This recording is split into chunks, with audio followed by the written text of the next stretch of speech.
ধর্ম আমরা কেউ মানতে পারি না, কারণ এই ধর্ম কখনো সত্য হতে পারে না। রোম সম্রাটের 7টা যুবক তারা এবার চিন্তা ভাবনা করলো, আমাদের আর ওই রোম সম্রাটের ধর্ম মানা যাবে না, রোম সম্রাটের বাদশাহের মিল্লাতের ভিতরে থাকা যাবে না।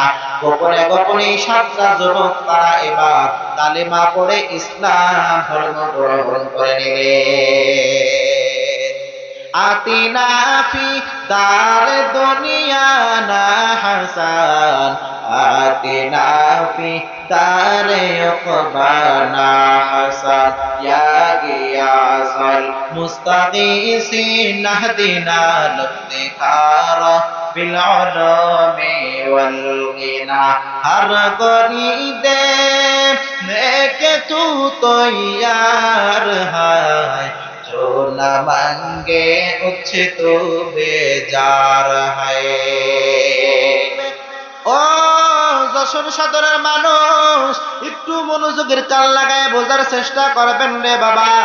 আল্লাহ রাব্বুল আলামিন এই জমিনের ভেতরে যতগুলো নবী রাসূলকে পাঠাইছেন, সকলের একটাই দাওয়াত ছিল, লা ইলাহা ইল্লাল্লাহ, আল্লাহ ছাড়া দ্বিতীয় কোনো ইলাহ নাই, আল্লাহ ছাড়া দ্বিতীয় কোনো সিজদা পাওয়ার উপযুক্ত কেউ নাই। এই কথা আল্লাহ রাব্বুল আলামিন দিয়ে পয়গম্বরদেরকে দুনিয়ার ভেতরে প্রেরণ করেছিলেন। এর ভিতরে এমন একজন পয়গম্বর, যখন আসহাবে কাফের ঘটনা ঘটার আগ মুহূর্তে রোম সম্রাটের ভিতরে, রোম সম্রাটের বেঈমান সে তো দিনকে মানে না, ইসলাম ধর্মকে সে তো বিন্দু পরিমাণে মানে না। রোম সম্রাটের বলো বেঈমান, সে চেষ্টা করে দুনিয়ার ভিতরে আমাদের মিল্লাত কিভাবে আমরা পূর্ণাঙ্গভাবে বাস্তবায়ন করব। রোম সম্রাটের বাদশাহ যিনি বড় বেঈমান, সে চিন্তা ভাবনা করে এই দুনিয়ার ভিতরে কালেমাকে উঠায় দেওয়া লাগবে, এই দুনিয়া থেকে ইসলামকে পূর্ণাঙ্গভাবে মেটায় দেওয়া লাগবে। যার কারণে রোম সম্রাট চিন্তা ভাবনা করলো, যারা এই দুনিয়ার ভেতরে ইসলাম ধর্ম গ্রহণ করবে, একটাকেও দুনিয়াতে জীবিত রাখা যাবে না, সকলকে দুনিয়া থেকে বিদায় দেওয়া লাগবে। এই দুনিয়ার ভিতরে যারা ইসলাম ধর্ম গ্রহণ করবে, তাদের রক্তগুলো আমাকে শুষে শুষে খাওয়া লাগবে, তাদেরকে শুলে পূর্ণাঙ্গভাবে আমাকে ধরানো লাগবে। তাফসীর ইবনে কাসিরের ভিতর আল্লামা ইবনে কাসির রাহমাতুল্লাহ আলাইহি জানায় দেন, ও আসহাবে কাহাফের 7 যুবকের ঘটনা, এইটা হতে পারে ঈসা আলাইহিস সালাতু ওয়াস সালাম তার জামানার ভেতরে। আবার অনেক মুফাসসিরিন আকরাম জানায় দিয়েছেন, এই 7 যুবকের ঘটনা ঘটে গেল ঈসা নবী দুনিয়া থেকে বিদায় নেওয়ার পরে। ঈসা নবী যখন জমিনের ভিতরে সে কালেমার দাওয়াত আরম্ভ করে দিলেন, লা ইলাহা ইল্লাল্লাহ ঈসা রূহুল্লাহ। ঈসা নবী যখন তার কালেমার দাওয়াত আরম্ভ করে দিলেন, যারা ঈসা নবীর ধর্ম গ্রহণ করে তাদেরকে দুনিয়া থেকে রোম সম্রাট বিতাড়িত করে দেয়। এবার ঈসা নবী যখন দুনিয়া থেকে বিদায় নিয়ে নিলেন, তারপরে 7টা যুবক তারা চিন্তা ভাবনা করতে লাগলো, বান্দারে একটু মনোযোগের কান লাগাই শোনার চেষ্টা করবেন রে বাবা। ও আমার কলিজার টুকরো যুবক ভাইরা, একটু মনোযোগের কান লাগাবেন। আপনিও তো যুবক, আমিও তো যুবক, আবার রোম সম্রাটের এই 7টা যুবক তারও তো যুবক। এই যুবকেরা ইসলামের জন্য এত পরিমাণে কষ্ট করলো, ইসলামের জন্য সবকিছু পূর্ণাঙ্গ তারা ত্যাগ করে দিলে, নিজের মা বাবাকে তারা ছেড়ে দিলে, নিজের প্রতিষ্ঠান নিজের ঘর বাড়িকে পূর্ণাঙ্গভাবে মুক্তি করে দিলে, একমাত্র ঈমানদার হওয়ার জন্য। এবার ঈসা নবী দুনিয়া থেকে বিদায় নেওয়ার পরে 7টা যুবক তারা চিন্তা ভাবনা করতে লাগলো, আমরা আমাদের যে ধর্ম মানি, আমাদের ধর্মের ভিতরে রয়েছে 1 নম্বরে মূর্তি পূজা, মাটির তৈরি মূর্তি আমরা নিজের হাতে তৈরি করিয়া করিয়া আবার এই মূর্তির সামনে গিয়ে আমরা আমাদের মাথাটাকে আমরা ঠেকাইয়ে দিই। এই মূর্তির সামনে গিয়ে গিয়ে আমাদের সমস্ত দুঃখের কথা সুখের কথা আমরা বলি। আজ পর্যন্ত কখনো দেখলাম না এই মূর্তি তো কখনো আমাদের সাহায্য সহযোগিতা করতে পারে না। যার কারণে সাতটা যুবকের ভেতরে একটু কৌতূহল লেগে গেল, আমাদের এই ধর্ম মনে হয় সঠিক হতে পারে না, আমাদের এই ধর্ম নিয়ে আমাদেরকে একটু রিসার্চ করা লাগবে, আমাদের এই ধর্ম নিয়ে আমাদেরকে একটু গবেষণা করা লাগবে। যদি আমাদের এই ধর্মটা আমাদের কাছে সত্য মনে হয় তাহলে আমাদের ধর্মটাকে আমরা পূর্ণাঙ্গভাবে মেনে নেব। আর যদি আমাদের ধর্মটা সত্য মনে না হয় তাহলে এই ধর্ম থেকে আমরা সকলেই বাহির হয়ে যাইব। রোম সম্রাটের সাতটা যুবক তারা গোপনে গোপনে এমনটা চিন্তা ভাবনা করে তারা বুঝতে পারল আমরা যে ধর্ম মানি এই ধর্ম মিথ্যা, এই ধর্ম আমাদের ত্যাগ করা লাগবে, এই ধর্ম আমরা কেউ মানতে পারি না, কারণ এই ধর্ম কখনো সত্য হতে পারে না। রোম সম্রাটের সাতটা যুবক তারা এবার চিন্তা ভাবনা করলো আমাদের আর ওই রোম সম্রাটের ধর্ম মানা যাবে না, রোম সম্রাটের বাদশাহের মিল্লাতের ভিতরে থাকা যাবে না। গোপনে গোপনে সাতটা যুবক তারা এবার কালিমা পড়ে ইসলাম ধর্ম গ্রহণ করে নিবে। আতিনা ফি দার দুনিয়া না হাসান, আতিনা ফি দার উকবানা হাসান, ইয়া গিয়াসাল মুস্তাগীসিন নাহদিনা লফতিকারা বিল উলুমি ওয়াল গিনা, হর গরিদে নেকে তু তৈয়ার হায়, जो न मांगे उससे तो बेजार है। রোম সম্রাটের সাতটা যুবক তারা গোপনে গোপনে কালেমা পড়ে ঈসা নবীর ধর্ম গ্রহণ করে নিলেন। এই গোপন তথ্য কেমনে জানি রোম সম্রাটের কানের ভিতরে যে বাড়ি খাইল, রোম সম্রাটের কানের ভিতরে যে যখন বাড়ি খাইল, রোম সম্রাট যখন শুনতে পারলো আমার এই ধর্মে থেকে সাতটা যুবক তারা পূর্ণাঙ্গভাবে ইসলাম ধর্ম তারা গ্রহণ করে নিলেন, রোম সম্রাটের মাথা এবার গরম না ঠান্ডা? আরো জোরে বলে। রোম সম্রাটের মাথা পূর্ণাঙ্গ গরম হয়ে গেল। রোম সম্রাট তার সৈন্য বাহিনীদেরকে পাঠাই দিলে, রোম সম্রাট জানাই দিল আমার সৈন্য বাহিনীর দল দ্রুত রওনা করো। যে সাত যুবক তারা ঈসা নবীর ধর্ম গ্রহণ করেছে তাদেরকে আমি বাদশার সামনে দ্রুত হাজির করে দাও, এদেরকে আমি দুনিয়া থেকে বিদায় করে দেওয়া লাগবে, এদেরকে দুনিয়া থেকে আমাকে ধ্বংস করে দেওয়া লাগবে। এরপরে ঈসা নবীর ধর্ম গ্রহণকারী সাতটা যুবককে ধরার জন্য চলে গেলেন সৈন্যবাহিনী। সৈন্যবাহিনী যাওয়ার পরে এবার সাতটা যুবককে আটক করে করে করে করে করে যখন রোম সম্রাটের বাদশার সামনে এনে যখন হাজির করলেন, রোম সম্রাটের বাদশার সামনে হাজির করার পর সাতটা তরতাজা যুবক তাদেরকে দাঁড়ান করায় দিল। তাদেরকে সকলকে দাঁড়ান করানোর পর তাদের কাছে এবার জিজ্ঞাসাবাদ করা আরম্ভ করে দিলেন, ও সাত যুবক তোমরা কি আমার ধর্ম বাদ দিয়ে তোমরা ইসলাম ধর্ম কবুল করেছো?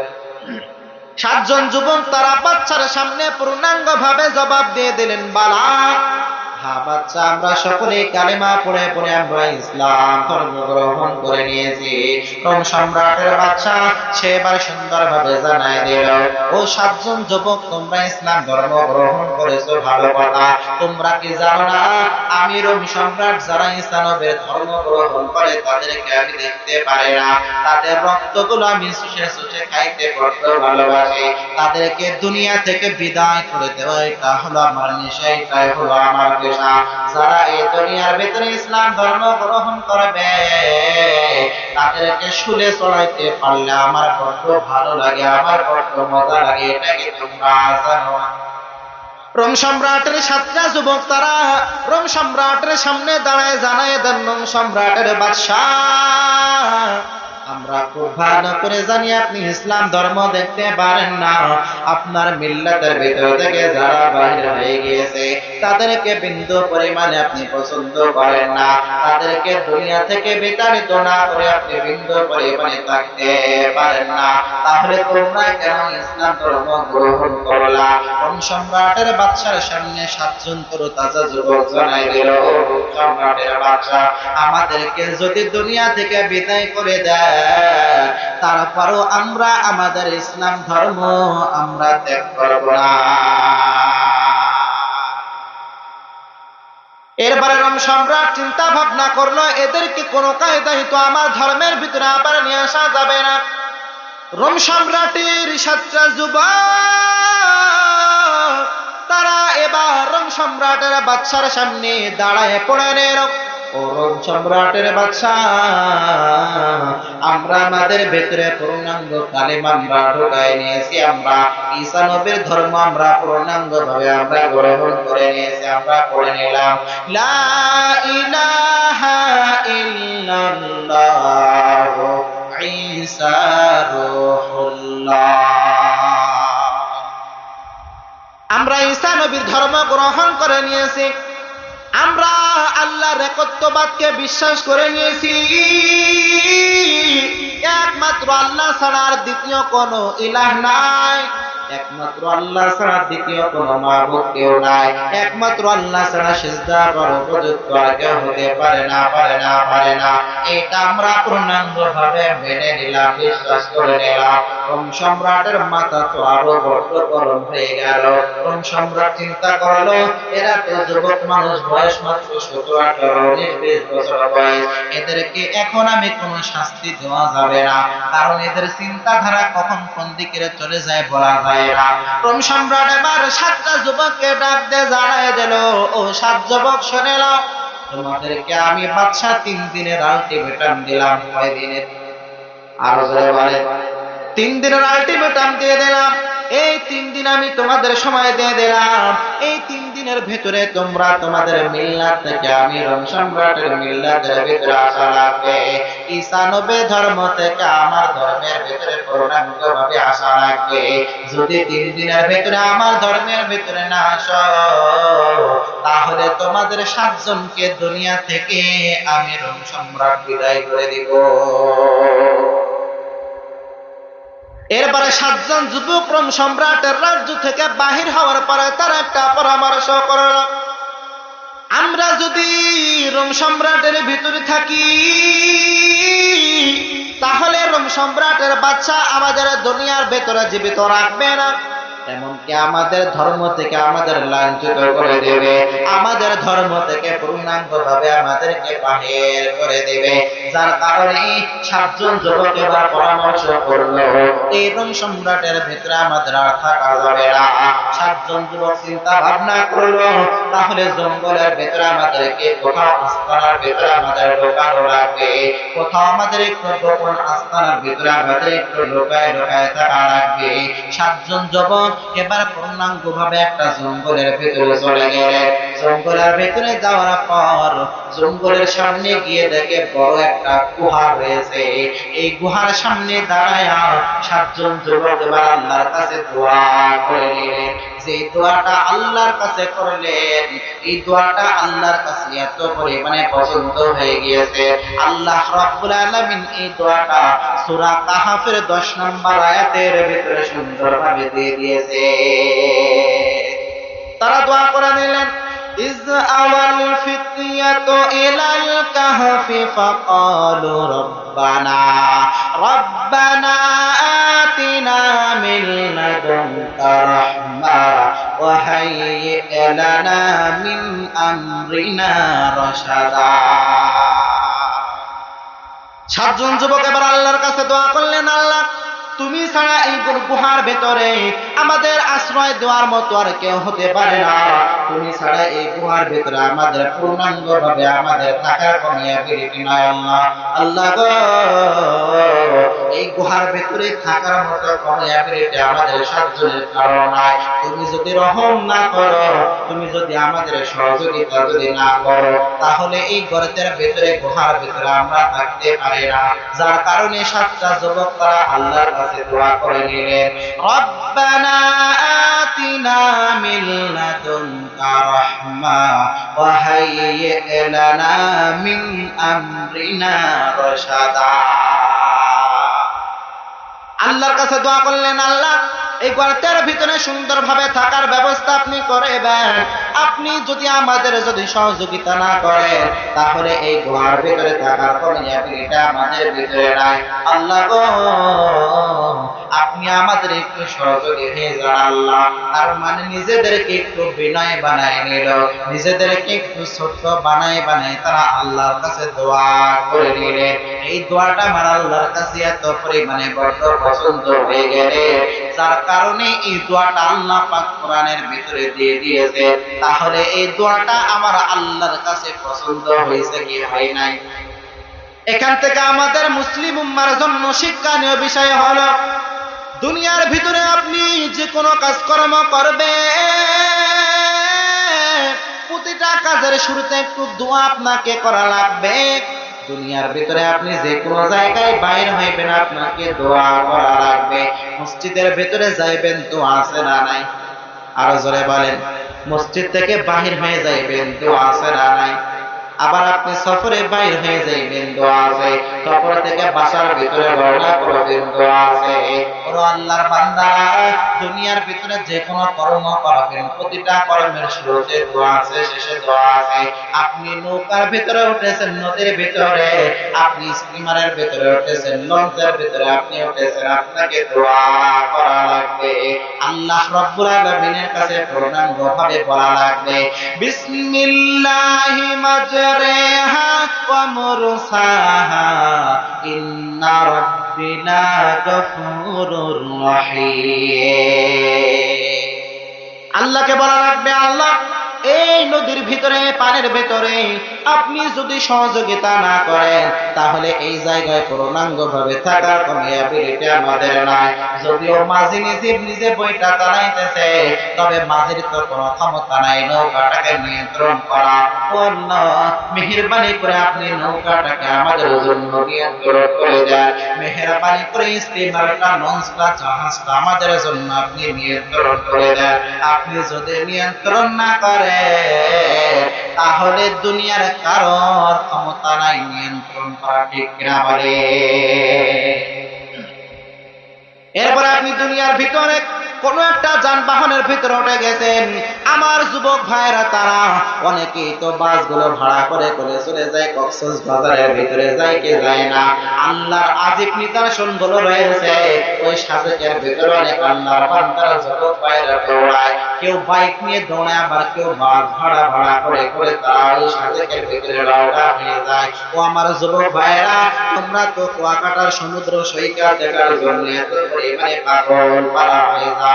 যখন কোন যানবাহনের ভেতরে উঠে যাইবা, তখন আল্লাহ রাব্বুল আলামিনের কাছে দোয়া করা লাগবে, সুবহানাল্লাযী সাখখারা লানা হাযা ওয়া মা কুন্না লাহু মুকরিনিন ওয়া ইন্না ইলা রাব্বিনা লামুনকালিবুন। আল্লাহকে বলা লাগবে, আল্লাহ সুবহানাল্লাযী সাখখারা হাযা, ও আল্লাহ তুমি তো পবিত্র। তুমি যদি আমাদের গাড়িটা যদি নিয়ন্ত্রণ না করো, তাহলে ড্রাইভার যদি স্টিয়ারিং ধরে আছে, তার তো কোনো ক্ষমতা নাই গাড়িটা নিয়ন্ত্রণ করা। যদি একটু এদিক ওদিক হয়ে যায়, তাহলে ড্রাইভার কোন গাড়ির সাথে, কোন গাছের সাথে লাগাই দেবে আমরা বলতে পারি না। যদি একবার এদিক ওদিক হয়ে যায়, তাহলে গাড়ির যত যাত্রী সকলে আমরা দুর্ঘটনা শিকার হয়ে যাব। আল্লাহ গো, তুমি মেহেরবানি করে আমাদের গাড়ির ড্রাইভার হয়ে যাও আল্লাহ। তুমি আমাদের গাড়ির হেল্পার পূর্ণাঙ্গভাবে হয়ে যাও আল্লাহ। আল্লাহর কাছে এরকম ভাবে যদি আমরা সুন্দরভাবে বলতে পারে, আপনি গাড়িতে ওঠার সময় দোয়া করে উঠবেন, আবার গাড়ি থেকে নামা পর্যন্ত আমার আল্লাহ আপনার পাহারাদার দিবে। আমার আল্লাহ আপনার পূর্ণাঙ্গ ভাবে পাহারাকারী হয়ে যাবে, আপনার গাড়ির নিয়ন্ত্রণ আল্লাহর হাতে থাকবে। কিন্তু দেখেন আমার যুবক ভাইয়েরা, যখন কোন সাজেকের ভেতরে রওনা করে দেয়, যখন এই কক্সবাজারের ভেতরে রওনা হয়ে যায়, যখন আল্লাহ রাজিক ভিতরে সমুদ্র দেখার জন্য যখন কুয়াকাটা সমুদ্র সৈকতের ভেতরে যায়, কি পরিমাণে ডেক সেটের আওয়াজ, কি পরিমাণে তোমরা ডিজে পার্টির আয়োজন গাড়ির ভেতরে করে বান্দা, কোন দোয়া নাই, কোন আল্লাহর উপরে তাওয়াক্কুল নাই, ভরসা নাই। এরকম ডিজে পার্টি আয়োজন করতে করতে অনেক যুবক ভাইরা তারা রওনা করে শিক্ষা সফর নাম দিয়ে। এরকম ডিজে পার্টির আওয়াজ দিতে দিতে গাড়িগুলো অ্যাক্সিডেন্ট করে, দুনিয়া থেকে অনেক সফরকারীরা মৃত্যুবরণ করে। এমন ঘটনা দেশে আছে না? অনেক ঘটনা আছে যে যুব সমাজ তারা আল্লাহ রাজিব নিদর্শন দেখার জন্য রওনা হয়েছেন কক্সবাজারের ভিতরে, কেউ রওনা হয়েছেন সেই সেন্ট মার্টিনের ভিতরে, কেউ রওনা হয়েছে সাজেকের ভিতরে, কেউ রওনা হয়েছে কুয়াকাটা সমুদ্র দেখার জন্য, সমুদ্র সৈকত দেখার জন্য। কি পরিমাণে বাসের ছাদের ভিতরে ডিজে গান লাগায় দেয়, আছে না নাই?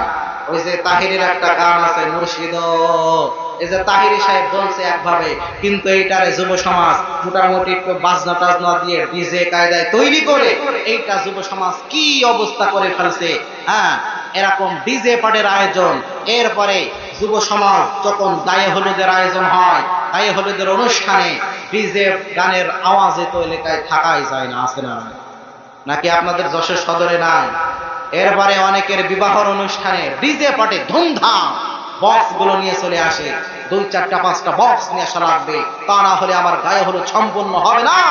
2, 5টা যদি ডিজে পার্টির আয়োজন না আমি করে বন্ধু বান্ধবদেরকে দাওয়াত করে দেয়, অমুক মাসের অমুক তারিখে আমার গায়ে হলুদ ডিজে পার্টির আয়োজন করা হইবে, এরকম বেহায়াপনা বেলাজা অবস্থায় যাদের বিয়ে বা বিবাহর গায়ে হলুদের অনুষ্ঠান হয়, যাদের বিবাহ অনুষ্ঠান হয়, মনে রাখবেন ওই বিবাহর ভিতরে কখনো শান্তি বরকত আসবে, কখনো আসবে না।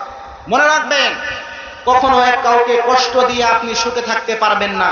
একজনকে আপনি কষ্ট দিচ্ছেন আজকে, আপনাকে 5 বছর পরে হলেও এই কষ্টের থেকে আরো দ্বিগুণ কষ্ট আপনাকে পাওয়া লাগবে, শুধুমাত্র সময়ের অপেক্ষা।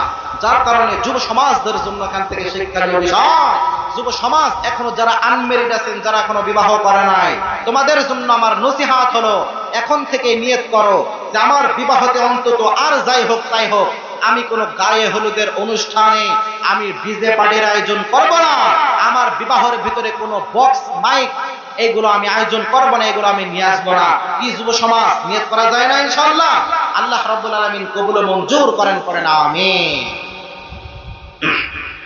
তাহলে যে কথা বলতেছিলাম, দুনিয়ার ভিতরে আপনি যখন কোন যানবাহনের ভিতরে উঠে যাইবেন, তখন আল্লাহর কাছে একটু দোয়া করা লাগবে। আল্লাহ সুবহানাল্লাযী সাখখারা লানা হাযা ওয়া মা কুন্না লাহু মুকরিনিনা, আল্লাহর কাছে একটু দোয়া করা লাগবে, আল্লাহর কাছে একটু বিনয় হওয়া লাগবে। আল্লাহ, এই গাড়ির হেল্পারের কোনো ক্ষমতা না, এই গাড়ির হেল্পার, এই গাড়ি নিয়ন্ত্রণ করার মতো কোনো অ্যাবিলিটি, কোনো শক্তি, কোনো পাওয়ার তার নাই। আপনি যদি কুদরত ভাবে সহযোগিতা না করেন, আপনার কুদরতি যদি এই ড্রাইভারের সাথে না থাকে, ড্রাইভারের কোনো ক্ষমতা আছে গাড়ি নিয়ন্ত্রণ করার? বলেন আছে? আছে? আছে না? যার কারণে দুনিয়ার ভিতরে আপনি যেখানে যাইবেন আপনাকে দোয়া পাঠ করা লাগবে, আল্লাহর কাছে পূর্ণাঙ্গ ভাবে আপনাকে দোয়া কামনা করা লাগবে। লাগবে কি লাগবে না? দোয়ার দরকার আছে না নাই? বলেন আছে। দেখেন আমি এখানে বসে কথা বলতেছি, এই কথা বলার পিছনেও আমার ভিতরে কোনো ইলম নাই, আমল নাই, হেলেম নাই, কিচ্ছু নাই, কিন্তু এখানে বসে কথা বলতেছি একমাত্র আমার মায়ের দোয়ার কারণে, মা বাবাদের দোয়ার কারণে, বড়দের দোয়ার কারণে, উস্তাদদের দোয়ার কারণে, আপনাদের দোয়ার কারণে, মুরব্বীদের দোয়ার বরকতে এখানে বসে কথা বলতেছি। তাহলে দোয়া আমাদের জীবনে, প্রত্যেকের জীবনে দরকার আছে না নাই? সবার জীবনে দোয়া লাগবে, দোয়া ছাড়া কেউ চলতে পারে না। যার জন্য মানুষ যত বেশি দোয়া করে দুনিয়ার ভিতরে সে তত সুন্দরভাবে চলতে পারে। আবার অনেক গাদ্দার এমন আছে যাদের জন্য মুরব্বীরা, বৃদ্ধারা, আলেম উলামা, যাদের জন্য খালি তাদের নাম মনে পড়লে তাদের জন্য খালি বদদোয়া করে, আছে না নাই? যার জন্য বেশি বদদোয়া করবে সে কখনো দুনিয়ার ভিতরে শান্তিতে থাকতে পারবে না। যার জন্য মানুষ বদদোয়া করবে তার উপরে আল্লাহর গজব নাজিল হইবে, তার উপরে আল্লাহর লানত। এজন্য আমরা দুনিয়ার ভিতরে মানুষের বদনাম, মানুষের বদদোয়া এগুলো নিয়ে আমরা কেউ বাঁচতে চাই না। সকলে আমরা দোয়া নিয়ে আগায় যাইব। যদি দোয়া থাকে আমাদের সাথে, তাহলে আর কোনো কিছুতে আমাদের পিছপা করতে পারবে না, পিছনে ফেলাইতে পারবে না। কি নিয়ত আছে তো ইনশাআল্লাহ? ইনশাআল্লাহ। তাহলে যে কথা বলতেছিলাম, 7 যুবক তারা কি করলো? আল্লাহর কাছে তারা দোয়া করে নিল। ইজ আওয়াল ফিতিয়াতু ইলাল কাহফি ফাকালু রব্বানা রব্বানা আতিনা মিন লাদুনকা রাহমা ওয়া হাইয়্ লানা মিন আমরিনা রাশাদা। 7 জন যুবক তারা আল্লাহ রাব্বুল আলামিনের কাছে দোয়া করে নিলেন। আল্লাহ রাব্বুল আলামিনের কাছে দোয়া করিয়া করিয়া এবার তারা গুহার ভিতরে প্রবেশ করে গেলেন। গুহার ভিতরে তারা প্রবেশ করার পর এবার গুহার মুখটা আল্লাহ রাব্বুল আলামিন কেমন ভাবে আজীব নিদর্শন দিয়ে বন্ধ করে দিলেন। এই গুহার ভিতরে যুবকদের থাকার কোনো অ্যাবিলিটি নাই, কোনো ক্ষমতা নাই, কিন্তু এই গুহার ভিতরে সুন্দরভাবে তাদের সেফ রাখতে পারে, আশ্রয় দিতে পারে একজন। জোরে বলেন তিনি কে? 7 জন যুবক এবার গুহার ভিতরে প্রবেশ করলেন। তারা কিন্তু দুনিয়ার ভিতরে টাকা পয়সা নিয়ে মানুষের সাথে গঞ্জাম এই কারণে লোকায় নাই, একমাত্র নিজেদের ঈমানটাকে টিকিয়ে রাখার জন্য তারা লুকাইতেছে রে বান্দা। 7টা যুবক তারা চিন্তা ভাবনা করলো, আমরা ঈসা নবী ধর্ম গ্রহণ করলাম, আমাদের বাসার মানুষজন তারাও তো আমাদেরকে গ্রহণ করবে না। বাসার ভেতরে যদি যায় তাহলে তারাও আমাদের ধর্ম থেকে আমাদের পরিপূর্ণ লাইনচ্যুত করে দেবে। ঈসা নবীর ধর্ম আমরা মেনেছি, এটা আমাদের মা বাবারও সহ্য করবে না। যার কারণে তারা তাদের নিজেদের বাসার ভিতরে প্রবেশ করে নাই, পূর্ণাঙ্গ ভাবে গুহার ভিতরে তারা প্রবেশ করলে।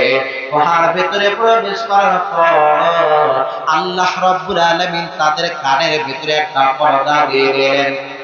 কানের ভিতরে আল্লাহ রাব্বুল আলামিন পর্দা লাগায় দিলেন। বাহিরের কোন আওয়াজ তাদের কানের ভিতরে প্রবেশ করে না, তাদের কর্ণধার কোন বাহিরের কোন সাই শব্দগুলো তারা শুনতে পারে না। এবার আল্লাহ রাব্বুল আলামিন তাদের সুন্দরভাবে নিদ্রা দিয়ে দিলেন। ওই গুহার ভিতরে তাদেরকে আল্লাহ রাব্বুল আলামিন ঘুম পাড়ায় দিলেন। দীর্ঘদিন তারা ঘুমাইল, আল্লাহ রাব্বুল আলামিন সেই কথা সুন্দরভাবে জানায় দেন। তাফসীর ইবনে কাসিরের ভিতরে আল্লামা ইবনে কাসির রাহমাতুল্লাহ আলাইহি জানায় দেন, যুবকেরা কতদিন ঘুমাইল সেই কথা সুন্দরভাবে আল্লাহ পাক জানায় দেন। ফাদারাবানা আলা আযানিহিম ফিল কাহফি সিনিনা আদাদা। আল্লাহ পাক জানায় দেন, আমি আল্লাহ রাব্বুল আলামিন এই 7 যুবককে গুহার ভিতরে ঘুম পাড়ায় রাখলাম। এই আয়াতের ব্যাখ্যা করতে গিয়ে তাফসীর ইবনে কাসিরের ভিতরে আল্লামা ইবনে কাসির রাহমাতুল্লাহ আলাইহি সুন্দরভাবে জানায় দেন, আল্লাহ রাব্বুল আলামিন 7 যুবককে ঘুম পাড়ায় রাখলেন। 1 বছর ঘুম পাড়ায় রাখছে বিষয়টা এমন না, 2 বছর ঘুম পাড়ায় রাখছে বিষয়টা এমন না, বরঞ্চ 309 বছর তাদেরকে এই গুহার ভিতরে ঘুম পাড়ায় রাখে। কত বছর? কত বছর? 309 বছর তাদেরকে ঘুম পাড়ায় রাখলেন।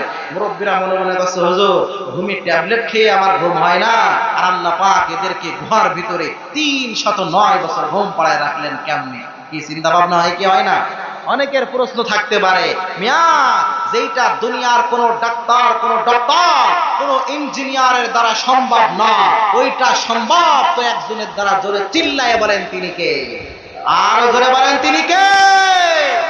তিনি হলেন আমার আল্লাহ, যার দ্বারা কোনো কিছু সম্ভব না, সব কিছু সম্ভব। যার কারণে আল্লাহ রাব্বুল আলামিন বললেন, ফাদারাবনা আলা আযানিহিম ফিল কাহফি সিনিনা আদাদা। আমি আল্লাহ রাব্বুল আলামিন 309 বছর তাদেরকে ঘুম পাড়ায় রাখলাম। এবার 309 বছর তারা ঘুমে পূর্ণাঙ্গ ভাবে বিভোর হয়ে গেল। সুন্দরভাবে ঘুম থেকে আবার জাগ্রত করে দিলাম। এই কারণে আমি আল্লাহ রাব্বুল আলামিন তাদেরকে জাগ্রত করলাম। এই কারণে 309 বছর ঘুম পাড়ানোর পরে আবার জাগ্রত করলেন, সেই কথা আল্লাহ পাক জানায় দেন, সুম্মা বা'আসনাহুম লিনা'লামা আইয়ুল হিজবাইনি আহসা লিমা লাবিসু আমাদা।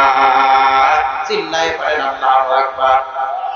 আল্লাহ পাক জানায় দেন, সুম্মা বা'আসনাহুম লিনা'লামা আইয়ুল হিজবাইনি আহসা।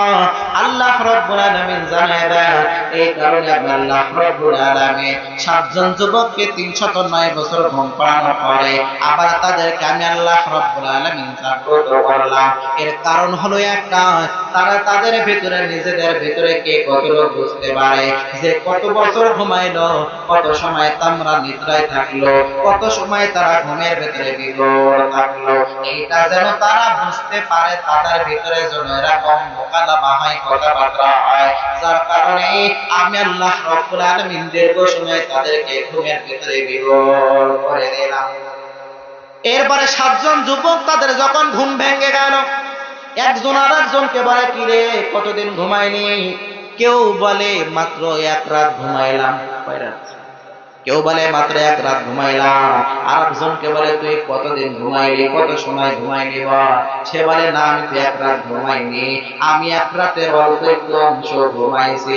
আর একজনকে বলে, তুই কতটুকু ঘুমাইলি? বলে, আমি 1 থেকে 1.5 দিন বা 2 দিন ঘুমাইছি। আর একজনকে বলে, তুই কতদিন ঘুমাইলি? বলে, আমি তো মাত্র কয়েক মিনিট ঘুমাইলাম। সুবহানাল্লাহ পড়বেন না? এই কুদরত কার? আরো জোরে বলে, কাদের কুদরত দারি বরকামাল, আনতা রব্বি আনতা হাসবি জুল জালাল, তুহি কাদের জলিলুল্লাহ জাহাদার, হর হালে তুহি মেরা নিগাহদার। সব কুদরত আমার আল্লাহর, সব শক্তি আমার আল্লাহর। ওয়া হুয়া আলা কুল্লি শাইইন কাদির। সব কুদরত আমার আল্লাহর, সব শক্তি আমার আল্লাহর। এবারে যুবকেরা, তাদের তো আল্লাহ রাব্বুল আলামিন অবশ্যই সহযোগিতা করবে রে বান্দা। যারা দুনিয়ার ভিতরে ইমানদার, যারা দুনিয়ার ভিতরে মুসলমান, পূর্ণাঙ্গভাবে ঈমানের উপরে যারা অবস্থান করে, তাদেরকে আল্লাহ রাব্বুল আলামিন সহযোগিতা না করে থাকতে পারে না। আল্লাহ রাব্বুল আলামিন সেই কথাও সুন্দরভাবে জানায় দেন, দুনিয়ার ভিতরে যারা ঈমান আনবে, দুনিয়ার ভিতরে যারা মুমিন হইবে, তাদেরকে আমি আল্লাহ রাব্বুল আলামিন সহযোগিতা করে, তাদেরকে আমি আল্লাহ রাব্বুল আলামিন পূর্ণাঙ্গভাবে নসরতের চাদর দিয়ে তাদেরকে আমি আল্লাহ রাব্বুল আলামিন বেষ্টন করি। এবার এই 7 যুবক তারা ঘুম থেকে বিভোর হওয়ার পরে একে অপরের ভিতরে এরকম কথাবার্তা আরম্ভ করে দিলেন। কেউ বলে 1 রাত ঘুমাইলাম, কেউ বলে না 1 থেকে 1.5 রাত ঘুমাইলাম, কেউ বলে না মাত্র 2 দিন ঘুমাইলাম, কেউ বলে না মাত্র কয়েক ঘন্টা ঘুমাইলাম। এরপরে 7 জন যুবক বলে, ঠিক আছে, এক একজনের মতামত এক এক রকম, কারোর সাথে মিলতেছে না, তাহলে এই সাবজেক্ট বাদ দাও। আমরা দীর্ঘ সময় ঘুমাইছি, আমাদের পেটের ভিতরে ক্ষুধা লেগেছে, দ্রুত এই বাসার থেকে রওনা হয়ে যাও, গুহা থেকে রওনা হয়ে যাও, একটু বাজারের ভিতরে যাওয়ার পরে আমাদের জন্য একটু খাদ্য আনা লাগবে। এরপরে 7 জন যুবক পরামর্শ করে একটা যুবককে পূর্ণাঙ্গভাবে দায়িত্ব দিয়ে দিল, যাও আমাদের যে দিরহাম গুলো রয়েছে, এই দিরহাম গুলো নিয়ে বাসা থেকে, এই গুহা থেকে রওনা করে দাও। তুমি বাজারের ভিতরে যে গোপনে গোপনে কিছু খাদ্য আমাদের জন্য নিয়ে আসো, কারণ দীর্ঘ সময় আমরা খাবার খাই না, আমাদের পেটে ক্ষুধা রয়েছে, ক্ষুধাটা তো নিবারণ করা লাগবে। আবার 7 জনের ভিতরে যাকে দায়িত্ব দিয়েছে, 6 জন যুবক আবার তাকে সুন্দরভাবে বলে দেয়, তাহলে দুনিয়াতে ভিতরে যখন প্রবেশ করবা, গুহা থেকে যখন তুমি জমিনের ভিতরে প্রবেশ করবা, কেউ যদি জিজ্ঞাসা তোমার বাসা কোথায় থাকো, কি করো, বিন্দু পরিমাণের জন্য বলবা না। যদি বলো তাহলে এবং সম্রাট জেনে ফেললে আমাদেরকে গুহা থেকে ধরে নিয়ে আমাদেরকে দুনিয়া থেকে বিদায় করে, যার কারণে তাকে সুন্দরভাবে বলে এবার তাকে কিছু দিরহাম দিয়ে দিল। এই দিরহাম গুলো লইয়া লইয়া আল্লাহর বান্দা যুবক এবার গুহা থেকে রওনা হয়ে গেলেন। গুহা থেকে রওনা হওয়ার পরে গুহার যখন দরওয়াজা থেকে মুখ খুলে যখন বাহির হয়েছে, বাহির হওয়ার পরে দেখে যখন গুহার ভিতরে আমরা প্রবেশ করেছিলাম তখন তো অত্র অঞ্চলের ভিতরে কোনো বিল্ডিং ছিল না, তখন তো অত্র অঞ্চলের ভিতরে কোনো মানুষের বসত বাড়ি ছিল না। এখন দেখতেছি বড় বড় বিল্ডিং গুলো হয়ে গেল, এখন দেখতেছি সুন্দর সুন্দর রাস্তার ব্যবস্থা গুলো হয়ে গেল, এখন দেখতেছি মানুষের বসত বাড়ি এখানে কোনো বসতি হয়ে গেল। কেমনে সম্ভব? যেহেতু 309 বছর অতিবাহিত হয়ে গেছে বলতে পারে না। 309 বছর যদি অতিবাহিত হয় তাহলে একটা অঞ্চলের পরিবর্তন হবে কি হবে না? আজ থেকে 10 বছর আগে যারা আপনাদের অঞ্চলের মানুষ যারা চলে গিয়েছে সৌদি আরবের ভিতরে, যারা চলে গিয়েছে মালয়েশিয়ার ভিতরে, কুয়েতের ভিতরে, লন্ডনের ভিতরে যারা চলে গিয়েছে, 10 বছর পরে যখন তারা যশোরে আবার ফিরবে, যদিও এই রাস্তাটা অনেক ভাঙা রাস্তা, বাংলাদেশের ভিতরে নাম্বার 1 সব থেকে বাজে রাস্তা চুরমনকাঠি থেকে একেবারে ঝিনাইদহ পর্যন্ত। 10 বছরের ভিতরে যদি রাস্তা একেবারে পূর্ণাঙ্গভাবে সুন্দর হয়ে যায়, 10 বছর পরে একজন প্রবাসী দেশে ফেরার পর এই রাস্তাগুলো দেখে কিন্তু অবাক হয়ে যাবে কি যাবে না? এরপর সমাজের ভিতরে অনেক মানুষের বিল্ডিং ছিল না, অনেক মানুষ 2 তলা 3 তলা 5 তলা বিল্ডিং গুলো করবে। ওই প্রবাসী 10 বছর পরে দেশে আসার পর সবকিছু তার কাছে নতুন নতুন মনে হবে কি হবে না? আরো জোরে বলেন, সবকিছু তাদের কাছে নতুন মনে হইবে। এই যুবক এবার কিছুদিন আর দিরহাম নিয়ে যখন রওনা করলেন খাবার কেনার জন্য, যখন একটা বাজারের ভিতরে চলে গেল, বাজারের ভিতরে একটা খাবারের দোকানে যাওয়ার পর দোকানদারকে বলল, ও দোকানদার ভাই আমাকে কিছু খাবার দিয়ে দেন। দোকানদার খাবার দিয়ে দিল। দোকানদারের হাতে যখন সে একটা দিরহাম দিয়ে দিল, দোকানদার তো দিরহাম থেকে অবাক হয়ে গেল। ও যুবক, তোমার নাম কি, তোমার বাসা কোথায়, তোমার বাড়ি কোথায়, একটু জানিয়ে দাও। কি ব্যাপার, আপনি আমার দিরহাম দেখে অবাক কেন হয়ে গেলেন? দোকানদার জানিয়ে দিল, ও যুবক, তুমি যে দিরহাম আমার সামনে হাজির করলা, এই দিরহাম তো আমাদের বর্তমান যুগ জামানার কোনো দিরহাম হতে পারে না। এই দিরহাম তো দেখতেছি আরো 300 বছর আগের দিরহাম। এই দিরহাম তো বর্তমান যুগের দিরহাম হতে পারে না। এই দিরহাম আরো 300 বছর আগে চলে গিয়েছে। যে দিরহাম আমাদের মুরব্বিদের হাতে পাওয়া যায় না, যে দিরহাম আমরা মুরব্বিদের হাতে আমরা দেখি নাই, এই যে দিরহামের ভিতরে একটা তুমি যে একটা বাচ্চার ছবি দেখতেছো, এ তো ছিল রোম সম্রাটের বাচ্চা, রোম সম্রাটের বড় জালেম বাচ্চা। সে যদি কোনো মুসলমানকে দেখতো তাকে দুনিয়া থেকে বিদায় করে দিতে, তাকে দুনিয়া থেকে বিতাড়িত করার জন্য পাগল পারা হয়ে যাইত। ও যুবক, সত্য কথা বলে এই দিরহাম তুমি কোথায় পেয়েছো? যুবক অবাক হয়ে গেল, আবার দোকানদারও বড় অবাক হয়ে গেল। এরপরে ঘটনা যখন বাজারের ভিতরে জানাজানি হয়ে গেল, বাজারের ভিতরে অনেক মানুষ যখন একত্রিত হয়ে গেল, সকলেই তো বড় অবাক হয়ে গেল। সকলে বলতে লাগলো, ও যুবক, তুমি দিরহাম কোথায় পেয়েছো? সত্য কথা তোমাকে বলা লাগবে। এই গোপন তথ্য, এই গোপন এই ভান্ডার কোথায় রয়েছে আমাদেরকে একটু জানিয়ে দাও। এই যুবক তো বড় অবাক হয়ে গেলে, কারণ তাদের ঘুমের ভিতরে 309 বছর হয়ে গেছে, এদের কোনো খবর না। এরপরে ধীরে ধীরে বাজারের ভিতরে অনেক লোক একত্রিত হয়ে গেল। এরে বান্দা, বানানো কোনো কিচ্ছা কাহিনী বলতেছি না। যদি বিশ্বাস না হয় তাহলে সূরা কাহফের 9 নাম্বার, 10 নাম্বার, 11 নাম্বার, 12 নাম্বার আয়াতের তাফসীর আপনি খুলে দেখেন। এইভাবে মুফাসসিরুনে কেরাম সুন্দরভাবে ঘটনাগুলো এই জায়গার ভিতরে উল্লেখ করেছে। রে বান্দা, এরে বান্দা, আমার বানানো কোনো কথা আমি বলার জন্য এখানে আসি নাই, বরঞ্চ পূর্ণাঙ্গভাবে কোরআন থেকে তাফসীর করতেছি, ব্যাখ্যা করতেছি, একটু বোঝার চেষ্টা করেন। এবার ওই যুবক তো পূর্ণাঙ্গভাবে অবাক হয়ে গেলেন। এরপরে বাজার কমিটির ভিতরে একজন মূল মালিক থাকে কি থাকে না? বাজার কমিটির ভিতরে যিনি মূল মালিক তিনি এবার চিন্তা ভাবনা করলো, না না, এই যুবককে ছেড়ে দেওয়া যাবে না, এর আসল কোথায়, এর মূল কোথায়, এর গোড়া কোথায়, এটা আমাকে তথ্য বাছাই করা লাগবে। যার কারণে এবার বাজার মূল কমিটির মূল হোতা তিনি এবার ওই যুবককে ডাকতে জানায় দেন, ও যুবক তুমি সত্য কথা বলো, তোমার কোনো টেনশন করা লাগবে না।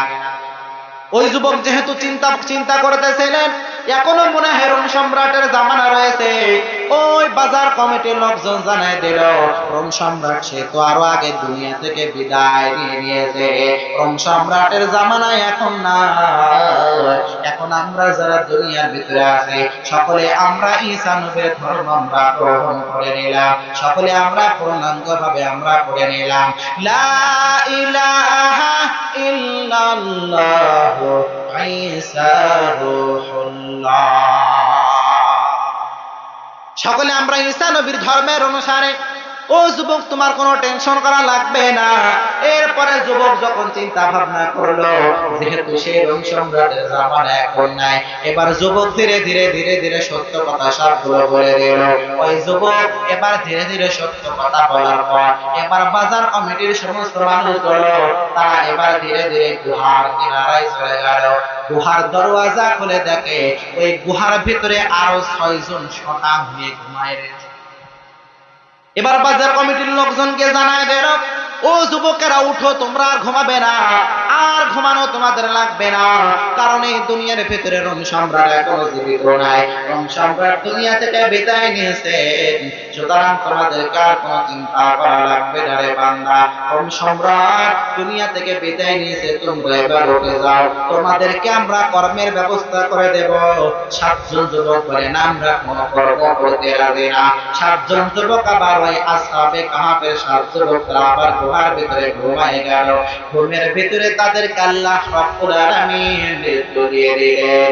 ইন্না লিল্লাহি ওয়া ইন্না ইলাইহি রাজিউন। ও আল্লাহর বান্দারা, তাহলে তো আমার যুবক ভাইরা একটু আপনাদের সাথে একটু মিলায় রাখেন। আসহাবে কাহাফের 7 জন যুবক ঈমানকে রক্ষা করার জন্য, ইসলামকে রক্ষা করার জন্য, একমাত্র ঈমানকে হেফাজত করার জন্য কিভাবে তাদের মা বাবাকে পূর্ণাঙ্গ ভাবে তারা ত্যাগ করলেন, কিভাবে তারা নিজেদের ধর্মের উপরে একেবারে পূর্ণাঙ্গ ভাবে প্রতিষ্ঠিত থাকার জন্য এক গুহার ভিতরে অবস্থান করলেন, আমার আল্লাহ রাব্বুল আলামিন তাদেরকে ভুলে নাই। আল্লাহ পাক জানায় দেন দুনিয়ার ভিতরে যারা আমি আল্লাহকে ভুলে না, আমি আল্লাহ রাব্বুল আলামিনও তাদেরকে ভুলে না। আল্লাহ রাব্বুল আলামিন জানায় দেন ইন্নাল্লাযীনা ক্বালু রাব্বুনাল্লাহু সুম্মা ইসতাকামু ফালা খাউফুন আলাইহিম ওয়ালা হুম ইয়াহজানুন। চিল্লায়ে পড়েন আল্লাহু আকবার। আল্লাহ পাক জানায় দেন নিশ্চয় যারা আমি রবকে রব বলে স্বীকার করে নিয়েছে এবং এই স্বীকারের উপরে যারা ইস্তেকামত থেকেছে, যারা এই স্বীকারের উপরে পূর্ণাঙ্গভাবে যারা অটল থেকেছে, আমি আল্লাহ তাদেরকে ভুলি না, কারণ আমি আল্লাহকেও তারা ভুলি না। তাহলে যুবক ভাইরা, দুনিয়ার ভিতরে যত বিপদ বালা মুসিবতের সম্মুখীন আপনি হয়ে যাবেন, আল্লাহকে বিন্দু পরিমাণে ভোলা যাবে না। আল্লাহর উপরে তাওয়াক্কুল রাখা লাগবে, আল্লাহর উপরে পূর্ণাঙ্গভাবে আপনাকে আমাকে ভরসা করা লাগবে। বান্দা বান্দা এই আসহাবে কাফের 7 যুবক তারা তো দুনিয়া থেকে বিদায় নিয়ে নিল, আবার আপনিও তো একদিন হলো দুনিয়া থেকে বিদায় নিয়ে নেবেন। আমি মিসবাউদ্দিন যশোরী, আমিও দুনিয়ার ভিতরে একদিন থাকবো না। কোন দিন জানি আমার সামনে মালাকুল মউত এসে হাজির হয়ে যাইবে, আমার নামটা মসজিদের মিনারায় এলান হইবে, মিসবাউদ্দিন যশোরী সে আর দুনিয়ার ভিতরে জীবিত নাই, আগামীকাল সকাল অমুক সময় এত সময় তারা জানাজার নামাজ অনুষ্ঠিত হয়ে যাইবে।